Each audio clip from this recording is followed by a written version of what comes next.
pessoal, sejam bem-vindos ao canal. E o mangá de hoje, você já viu o filme Pequenos Espiões? Franquia, que tem os 3 filmes, acho que agora tem o 4, inclusive, que não é com os mesmos atores, porque, enfim, eles cresceram. Pensa em Pequenos Espiões se fosse numa família mais numerosa e mais disfuncional. É sobre o que a gente vai falar hoje, quando a gente fala do mangá Missão Família Yozakura. Gente, juro pra vocês, não tô exagerando não, tá? É exatamente isso. Eu confesso que por essa capa, pelo título, essa questão de família, eu imaginei que ia ser uma coisa mais tipo mafiosos. E não foi. Não foi o que aconteceu, porque na verdade envolve outra coisa, que são espiões que trabalham contra o submundo, pelo que dá a entender. Então, assim, ele é um mangá shonen para maiores de 14 anos, então tem aí umas cenas mais complicadas de ação e tal. Atualmente no Japão ele tem 29 volumes e no Brasil tem 28 publicados, então estamos aí na reta final para terminar. Ele é publicado pela Panini, então a princípio relativamente fácil de conseguir, mas assim, não é um mangá que caiu muito bem no conceito aí das pessoas, a galera achou bem mais ou menos, mas caso você queira dar uma chance, mas é aquilo, não sabe se vale a pena investir para comprar o mangá, até porque esse primeiro volume tava 33, eu acho que agora ele está 46, se eu não me engano, desde que ele foi lançado. Tem o anime no Disney Plus, então você pode dar uma olhada, gostou da história, você vai lá, investe e compra os mangás. Assim, questão de arte, bem estilo shonen. Então, assim, esse é um mangá que tem bastante explicação, tem bastante cena de ação. Então, assim, bem característico de shonen mesmo, né? Então, assim, o que eu posso dizer? Eu não tava com uma expectativa muito alta pra lê-lo. Eu achei ele um mangá mediano, digamos assim, tipo assim, me entregou algumas coisas que eu não esperava, outras eu sinceramente achei meio forçada, mas eu preciso lembrar que existe bastante, né, esse estereótipo que é apresentado aqui na história, que é assim, não comum ao Japão, mas já apareceu em outras histórias, então não foi nada inovador nesse sentido, mas é aquilo, terminei positivamente interessada, compraria o segundo volume pra dar uma olhada se eu efetivamente leria, querendo ou não, 29 volumes ou não, porque não é pouca coisa. A gente é apresentado ao Taiyo Asano. O Asano, eu vou chamar ele assim, porque Taiyo é meio complicado. Ele é um adolescente que está no ensino médio, que está passando por um momento bem complicado, porque há poucos anos ele infelizmente perdeu a mãe, o pai e o irmão mais novo num acidente de carro, que ele estava junto e que ele foi o único sobrevivente. Por conta disso, ele é uma pessoa que hoje não consegue falar direito com as pessoas. Ele trava, ele tem ataque de pânico, ele realmente não consegue. Ele acabou ficando uma pessoa extremamente introvertida, uma pessoa que não gosta de conversar com as outras pessoas, inclusive para fazer trabalho em grupo, nem nada do tipo. Ele realmente trava. A única pessoa com quem ele consegue mais ou menos ter um diálogo comum é a Mutsumi Yozakura, que é uma amiga de infância. Então, eles se conhecem desde pequenos, inclusive ela estava junto com o Asano quando os pais faleceram, né? Foi no velório e tudo mais, e disse, o que tu precisar, eu tô aqui. E ela meio que considera ele um irmão para cuidar, né? Então, assim, ela tenta várias vezes, olha, Asano, tenta, vai, conversa com outras pessoas, você consegue, sabe? Ela tá sempre ali tentando apoiar o rapaz. E aí, ele não conhece muito da vida da Mutsumi. Ela é uma garota relativamente popular, apesar de ela ter um histórico que também a gente vai descobrindo ao longo da história que não é assim tão leve. Mas o que acontece é que o vice-diretor da escola onde eles estudam tem uma fixação muito grande pela Mutsumi. E um dia ele chama o Asano pra conversar, o Asano acha meio esquisito, mas vai. Aí ele tem todo um momento que ele fica, gente, pelo amor de Deus, é um adulto fissurado por uma adolescente. Pelo amor de Deus, isso tá muito errado, sabe? E ele fica assim, ele tem fotos dela, ele sabe todo o histórico da Mutsumi, do dia a dia dela, que ele fica, gente, isso aqui é um stalker. Pelo amor de Deus, isso aqui tá muito errado. Só que daí a gente descobre, e o Asano também, que o vice-diretor, na verdade, é o irmão mais velho da Mutsumi. E aí você fica, tá, o irmão mais velho é o vice-diretor da escola. Ok, muito esquisito, mas pode acontecer. Vamos lá. E aí, esse rapaz olha pro Asano e fala que ele soube por alguém, aí fofocas, que ele pegou não sei da onde, de que um amigo de infância da Mutsumi estaria querendo se vingar dela.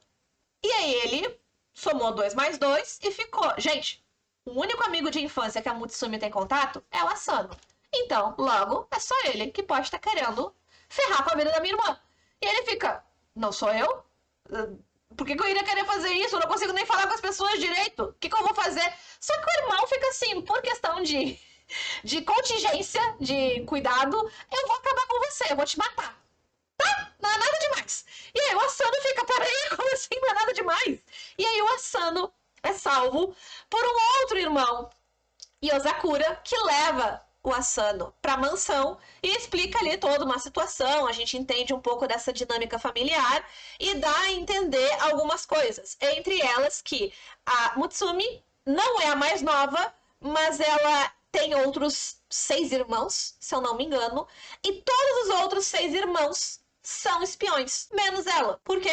Porque todos os outros irmãos nasceram com alguma habilidade especial. Então, é super força, é super agilidade, capacidade de fazer qualquer disfarce. Bem coisa de espião, tá, gente? Bem isso mesmo. E a Mutsumi não. Só que no mundo dos espiões, que existem famílias que são assim, há a regra de que a pessoa que não tem nenhuma habilidade especial é justamente a pessoa que vai levar à frente o nome da família, que vai ser a pessoa que vai controlar todo mundo, que vai gestar as questões da família, que vai resolver toda a situação. Então, tipo assim, seria o cabeça, digamos assim. E a Mutsumi é a próxima, porque, enfim, ela não tem nenhuma habilidade. E aí, por conta disso, os outros irmãos têm, entre outros trabalhos, além de serem espiões que lutam contra o submundo, eles têm o trabalho de proteger a irmã. E dá a entender que aconteceu alguma coisa no passado que a gente não sabe ainda, que fez com que especificamente o mais velho, que é então o vice-diretor, fosse extremamente protetor com a Mutsumi. Alguma coisa, inclusive, que fez com que ela tivesse uma mecha branca no cabelo que nunca desbotou. Que ela já tentou pintar e nada funciona. Então, a Mutsumi, ela entende o papel dela, ela sabe que ela vai ser a próxima líder da família, ela sabe disso, e ela sabe que por conta disso, ela é um alvo nas costas de todo mundo, porque todo mundo vai querer eliminar a família por ela, justamente o elo mais fraco. Mas mesmo assim, a Mutsumi tenta de todas as formas possíveis ter uma vida de colegial normal. Ela quer ter uma vida antes de ser a próxima matriarca da família, a próxima líder, ela quer ter uma vida como todos os outros. E os irmãos meio que aceitam isso e tentam ajudar da melhor forma possível, exceto o mais velho, que o mais velho realmente ele é muito bitolado nessa questão de proteção com a Mutsumi. O que o Asano vai ter essa história? Gente, aí vocês têm que ler. Mas o Asano vai ficar numa legítima situação de ou eu faço isso, ou eu vou ser apagado da face da terra. Então, assim, há toda uma situação, dá pra se dizer que o Asano vai virar praticamente o maior guarda-costas da Mutsumi, porque ele é quem mais tem contato com ela, não apenas porque eles têm a mesma idade, estudam na mesma escola, mas porque estão na mesma turma. E aí, a parte engraçada é ver o Asano realmente pegando pra si esse dever de proteger a Mutsumi. E como ele fica assim, gente, eu sou um fracote, então me ensinem, certo? Então ele vai passar por um treinamento para também ser um espião. Apesar dele não ter nenhuma habilidade a princípio, ele fica assim, não, me ensinem, pelo menos, como as coisas funcionam, para eu poder proteger ao mínimo possível. E, gente, não tô falando tipo assim, alguém vai tentar sequestrar a Mutsumi. Isso é a segunda-feira dela. O básico pra eles é tipo assim, vai ter um atentado de bomba na escola deles. Vai ter tiro, porrada e bomba. Então, assim, a própria Mutsumi já tá acostumada com isso. E mesmo assim ela tenta ter uma vida normal. Então ele é um mangá que fala sobre essa questão do submundo, sobre essa questão de você possivelmente ser apagado a qualquer momento.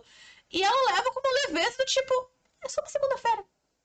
Tá tudo certo. Então, assim, a própria casa Yozakura é muito engraçada, porque é exatamente como em Pequenos Espiões. A casa foi projetada pra treinar.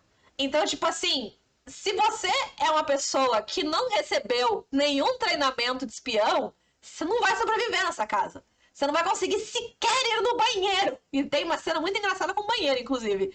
Então, assim, é um mangá que foi bem construído nesse sentido. Eu acho que ele pecou em alguns aspectos. Mas é aquilo, eu acho que pra mim foi uma questão muito mais cultural e porque eu já vi isso em outras histórias. Então, nesse sentido, ele não foi nada uau, super, nossa, nunca tinha visto isso antes da minha vida. Mas ele é um mangá engraçado. Ele é um mangá de ação que fala de espiões e não de máfia, o que é uma coisa que até então eu não tinha visto ainda, apesar que a gente tem, por exemplo, Spy Family, mas ele é diferente. Ele é um pouco. Ele tem mais ação que Spy Family. Bem mais, inclusive. E você fica toda hora assim. Quem será? Porque lembra que lá no começo do vídeo eu falei que o irmão mais velho recebeu uma informação dizendo que um amigo de infância queria matar a Mutsumi? Não era o Yasano. Então quem é? Por quê? Ah, porque ela é a próxima líder da família Yozakura? Ok, mas quem é? Boa pergunta. Isso a gente não consegue saber no primeiro volume. E a gente fica assim: o que essa pessoa que está querendo fazer isso vai ser capaz de fazer para realmente ter efetivamente o desejo atendido de acabar com a Mutsumi. Então, eu quero comprar o próximo volume para ler pelas capas. Dá a entender que ele vai ser muito Found Family. O Asano vai construir uma família de novo, e vai ser uma família disfuncional, como é a família Yozakura, que os irmãos. Gente, cada um é mais esquisito que o outro. Eu acho que o pior de todos é o irmão mais velho. Ele realmente, eu terminei assim, cara, vai fazer terapia, por favor. Não é possível, sabe? Tá demais já. Vai fazer um pouco de terapia. Ajuda muito, por incrível que pareça. E não, a pessoa não vai usar as informações contra você. Mas vai fazer um pouco de terapia, vai. Então, assim, eu gostei.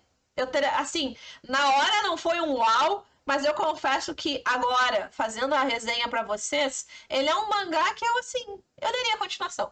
Eu leria. Então, eu vou deixar por aqui a resenha de hoje. Se você já está mais adiantado em Família Yozakura, por favor, deixe aqui nos comentários, mas sem spoiler, por favor, pra dizer, tipo assim, não, que me vai que a partir do mangá tal, do volume tal, melhora muito. Vai ficar bem mais complexo. Porque até então, é bobinho. É bem bobinho. Tá bom, pessoal? Eu vou ficar por aqui. Um beijo e até a próxima!